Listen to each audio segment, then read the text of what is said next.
El día de hoy le hablaremos sobre el contrato de mutuo o préstamo de consumo. Este es un tipo de contrato que encontramos dentro de los contratos de uso, traslativos de uso o de disfrute, los cuales se caracterizan por ser aquellos en los que únicamente se permite el uso momentáneo de una cosa sin transferir los derechos de ésta. En cuanto al mutuo o préstamo de consumo, este es el tipo de contrato donde una de las partes entrega a la otra cierta cantidad de cosas fungibles con cargo de restituir otras tantas del mismo género o calidad, en sí que posean el mismo valor, ¿verdad? Se habla también del préstamo de consumo, debido a que también se incurre en cosas consumibles antes de las que son fungibles. Y de conformidad a lo que dice el artículo 339, el cual leeré literalmente de nuestro código, se habla que habrá mutuo o préstamo de consumo cuando una parte entrega a la otra una cantidad de cosas que esta última está autorizada a consumir, devolviendo en el tiempo convenido igual cantidad de cosas de la misma especie y calidad. Adentrándonos un poco más en cuanto al tema, en base a nuestro Código Civil, encontramos para diferenciar de otras figuras jurídicas, de conformidad siempre con el Código Civil, en el artículo 3391, que, leyendo literalmente nuevamente, la cosa que se entrega por el mutuante al mutuatario debe ser consumible o fungible aunque no sea consumible. Esto sigue cierta lógica debido a que si la voluntad de las partes llegara a ser la restitución de la cosa entregada, estaríamos hablando más que nada de depósitos o de comodatos. Y en el caso de que se restituya por una cosa distinta, estaríamos más que nada enfrente de una hipótesis, una posible permuta. Ya en sí, en cuanto al tema del mutuo, las partes que encontramos dentro de este tipo de contrato son dos: el mutuante o prestamista, que es el que entrega la cosa u objeto del contrato, y el mutuatario o prestatario, quien es la persona que se obliga a devolver otra cosa de la misma especie o calidad. La naturaleza en la cual versa el contrato de mutuo o préstamo de consumo, se encuentra que este puede ser gratuito u oneroso, de conformidad con el artículo 3393 de nuestro Código Civil. Es oneroso aquel préstamo que presenta intereses y es gratuito el que, por el contrario, carece de ellos. En caso de no haberse pactado ningún interés y que estos se llegaran a cobrar, únicamente se cobrará bajo el interés legal en caso de que se incurra en una mora. Y en base a esto, siempre el artículo 3398 de nuestro Código Civil. En cuanto al interés, en sí el interés, este podrá ser no únicamente de carácter numerario, sino que también puede darse sobre cualquier otra cosa fungible o consumible, de conformidad siempre con el artículo 3399 de nuestro Código Civil.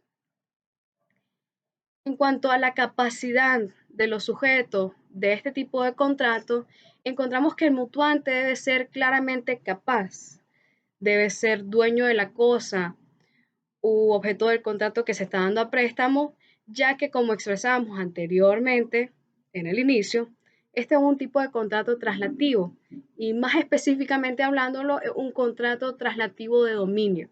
Y en cuanto al mutuatario, debe de tener capacidad de obrar y el ejercicio legal rezado en el artículo 2471 de nuestro Código Civil. Buenas tardes a todos. A mí me corresponde exponer acerca del interés legal en el contrato de mutuo. Contrariamente a lo que se ha creído, el interés legal no es un límite de la autonomía de la voluntad en este contrato, sino más bien una figura supletoria prevista para cuando alguna cláusula del contrato prevé el pago de intereses y no se ha fijado el porcentaje del mismo.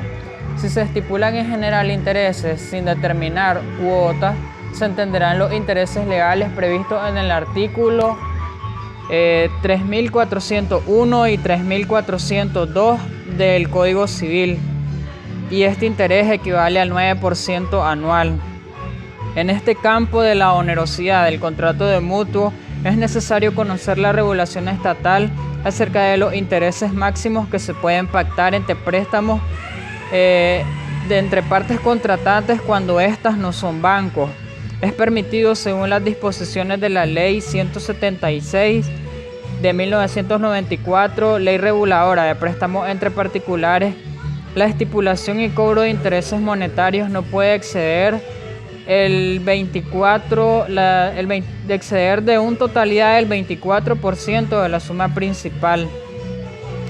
Esta es una característica fundamental de la obligación accesoria del pago de intereses y está dada en este contrato por el hecho de que tales intereses se pueden consistir en sumas de dinero o en cualquier cosa fungible o consumible.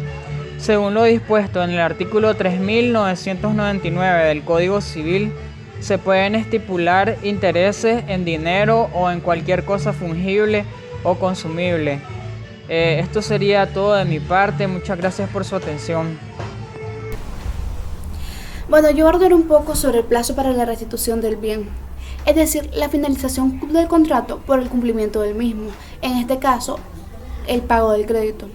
Primeramente, de conformidad al reconocimiento de la autonomía de la voluntad del artículo 2487c, la restitución del bien objeto del contrato será pactada por las partes y deberá constar en el mismo contrato. Cuando las partes no pacten de manera clara el plazo para la restitución del bien y el pago del crédito, por mandato legal no se podrá exigir el pago, sino hasta después de 90 días, de conformidad al artículo 3409 del Código Civil. En estos casos, el mutuario está facultado a pagar la suma acordada antes de la fecha de vencimiento, es decir, ponerle fin anticipado al contrato, en vista de que un contrato originado por un crédito, con el vencimiento del crédito se finaliza el contrato, salvo que se hayan pactado intereses. Todo esto de conformidad al 3412 del Código Civil. Hay que destacar que el mutuario pierde derecho a utilizar el plazo cuando no paga los intereses pactados en el contrato, una vez que para el efecto fuera convenido en el artículo de conformidad al artículo 1901, parte infine del Código Civil. Bueno, ahora quiero abordar un poco más sobre el anatocismo. Este es la acumulación de intereses al capital, y sobre la misma y sobre la suma que resulta se calculan otra vez los intereses. Esto se da de dos formas, ya sea legal o convencional. El anatocismo legal lo encontramos recogido en el artículo 1868 del Código Civil, que especifica que los intereses vencidos devengan el interés legal desde que son judicialmente reclamados, aunque la obligación haya guardado silencio sobre este punto. Antes de la vía judicial se prohíbe el anatocismo, siempre y cuando pueda establecerse plazos para la capitulación de los intereses de conformidad al artículo 3414 del Código Civil. Esto especifica que es prohibido el cobro de intereses vencidos, o sea, el anatocismo, pero sí puede estipularse periodos no menores de un año para la estipulación de intereses vencidos y no pagados, pudiéndose entonces cobrar los intereses como capital líquido. Cuando hablamos del anatocismo convencional, es decir, el pactado, el convenido por las partes, que se origina por la voluntad de las partes, como lo acabo de decir, cuando se trata de particulares, existe la Ley Reguladora de Préstamos entre Particulares. Esta ley especifica en su artículo 4, parte infine, que prohíbe el anatocismo, estableciendo que los intereses no podrán ser capitalizados.